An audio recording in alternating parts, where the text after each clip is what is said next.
ખાટો રસ એ મધુર રસ પછી બીજા નંબરનો રસ છે. ખાટો રસ આહાર પર રુચિ ઉત્પન્ન કરે છે, જઠરાગ્નિને પ્રદીપ્ત કરે છે.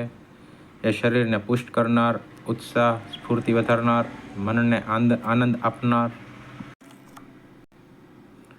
ઇન્દ્રિયોનું અનુલોપન કરનાર, હૃદય માટે હિતાવહ, મુખમાં લાળ વધારનાર, ખાધેલા આહારને આંતરડામાં નીચે તરફ લઈ જનાર, તેને પોચો કરનાર તથા પચાવનાર છે.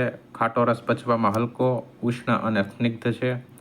એ દાંતને અંબાવી દે છે, પરસેવો વધારે છે, આંખના ભવા પાંપણ સંકોચાવનાર, રૂવાડા ખડા કરાવનાર તથા હૃદયને પ્રિય છે. એ વાયુ હરનાર, પેટના વિકારો કરનાર, અડવાથી ઠંડો પણ સ્વભાવે ગરમ છે. ખાટો રસ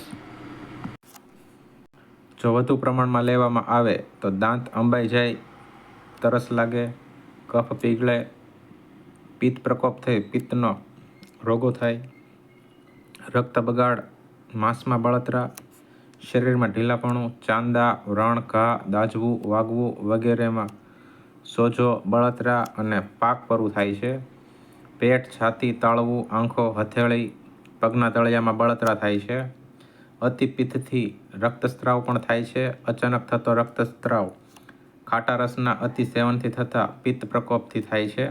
આ ઉપરાંત ખંજવાળ, શીળસ, દાહ, દૃષ્ટિથી મંદતા, વિસર્પ, ગળગુમડ, અમ્લપિત્ત થાય છે. ચક્કર અને તાવ પણ આવે છે.